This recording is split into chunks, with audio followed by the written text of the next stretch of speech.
निबंध। कुछ जानने योग्य बातें। किसी भी विषय पर लिखने से पहले अगर उसकी रूपरेखा, उसके आकार प्रकार को देखा जाए तो उस विषय पर लिखने में आसानी होती है। जैसे आज हम चींटी की बात करेंगे, तो बच्चों, आप सभी ने चींटी तो अपने घरों में, बगीचों में, आंगन में सभी जगह देखा होगा। बहुत ही छोटी, कहीं पतली तो कहीं मोटी, काले और लाल रंग की। और आपने इस बात पर भी ध्यान दिया होगा कि ये कभी भी एक या दो नहीं दिखेंगी, हजारों की संख्या में एक साथ नजर आएंगी। कहने का मतलब यह है कि जिसके बारे में आपको लिखना है उसे अगर संभव हो सके तो प्रत्यक्ष रूप से देखने की कोशिश करें। जैसे आप गाय, कुत्ता, बिल्ली, घोड़ा, कबूतर, चिड़िया किसी भी विषय पर लेख लिखना चाहते हैं तो आप उसे अपने आसपास आसानी से देख सकते हैं।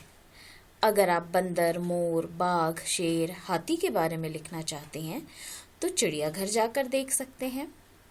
इससे क्या होगा कि आपको उसके बारे में लिखने में आसानी होगी कि उसके कितने पाँव हैं, उसकी आंखें छोटी है या बड़ी, उसकी पूंछ कैसी है, या उसके कान खड़े तो नहीं है, उसका आकार प्रकार कैसा है। अब अगर किसी ऐसे जानवर, पक्षी या निर्जीव चीजों के बारे में जानना चाहते हैं तो किताब से या गूगल से उसकी तस्वीर देखकर और जानकारी लेकर उसके बारे में सरल शब्दों में लिख सकते हैं। इससे ये होगा कि आपको किसी भी विषय के ऊपर लिखने में आसानी होगी। पिछले वीडियो में भी हमने आपको ये बताया था कि किसी भी विषय पर लिखने के लिए किन बातों का ध्यान रखना चाहिए और किन बातों से लेख को शुरू और खत्म करना चाहिए। जैसे विषय का साधारण परिचय, दूसरा उसका आकार प्रकार, तीसरा उसका प्राप्ति स्थान, चौथा उसका स्वभाव, पांचवा उपयोगिता, छठा उपसंहार। आइए आज हम इस लेख में चींटी के बारे में जानेंगे। चींटी। साधारण परिचय। चींटी एक कृमि जाति का जीव है। चूंकि इसका जन्म अंडे से होता है इसलिए ये अंडज प्राणी है। आकार प्रकार।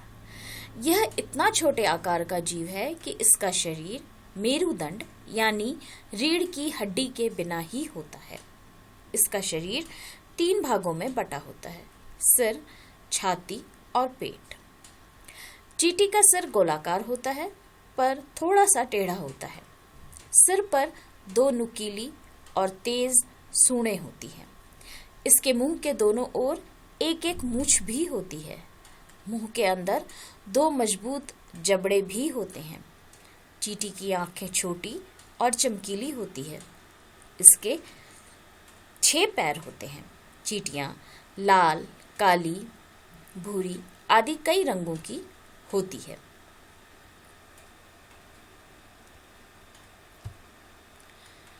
प्राप्ति स्थान। चींटी सारे संसार में हर जगह पाई जाती है। गर्म स्थानों में ये ज्यादा पाई जाती है।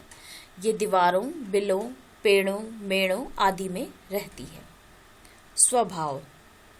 ये कोई भी कार्य अकेले नहीं करती है, दल बनाकर करती है। इसलिए ये झुंड बनाकर चलती है। इन्हें भोजन इकट्ठा करने की आदत होती है और इसके सूंघने की शक्ति भी बहुत तेज होती है। इसलिए जहां भी इन्हें खाने पीने की चीजें दिखाई दे तो सभी को खबर पहुंच जाती है और धीरे धीरे सभी चींटियां खाने की जगह पहुंच जाती है। इससे इनके स्वभाव का पता चलता है कि ये मेल जोल के साथ रहना पसंद करती हैं। चींटी बड़ी लगनशील, शांत और गंभीर होती है।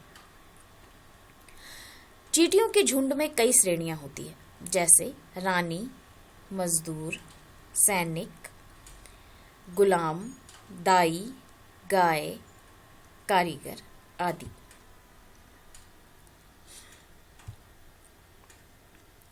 रानी चींटी सब पर अपनी हुकूमत चलाती है, अंडे देती है और आराम से रहती है। मजदूर चींटी खाने का सामान या चीजें ढोने का काम करती है। सैनिक चींटी लड़ाई में भाग लेती है और अपने चींटी भाई बहनों की रक्षा करती है। गाय चींटी दूध देती है।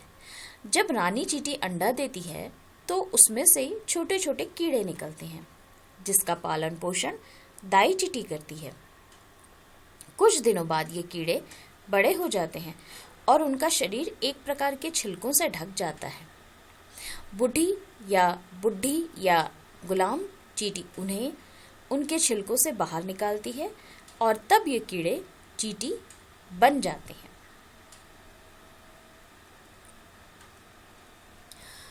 चींटी को मीठी चीजें बहुत पसंद है। गुड़ चीनी इनका पसंदीदा भोजन है। इसके अलावा ये मरे हुए कीड़े मकोड़ों के साथ साथ दूध, अनाज, रोटी सभी खाने की वस्तुएं बड़े ही शौक से खाती हैं। गीता लाभ। चींटी हानिकारक और बीमारी फैलाने वाले कीड़े मकोड़ों को खाकर हमारे वातावरण को साफ सुथरा रखती है और हमारे स्वास्थ्य की रक्षा करती है। हानि। ये हमारे खाने पीने की चीजों को नष्ट कर देती है, जिससे हमें नुकसान होता है। अगर हम इसे भूल से छू देते हैं तो ये हमें काट लेती है। उपसंहार। चींटी जैसा मेहनती जीव और कोई नहीं। ये सवेरे होते ही अपने अपने काम में लग जाती हैं और समय बिल्कुल भी बर्बाद नहीं करती हैं, और ये बहुत बुद्धिमान भी होती हैं। इसलिए चींटी हमें परिश्रम, लगन, एकता, अनुशासन, समय के सदुपयोग जैसे महान गुणों की शिक्षा देती हैं।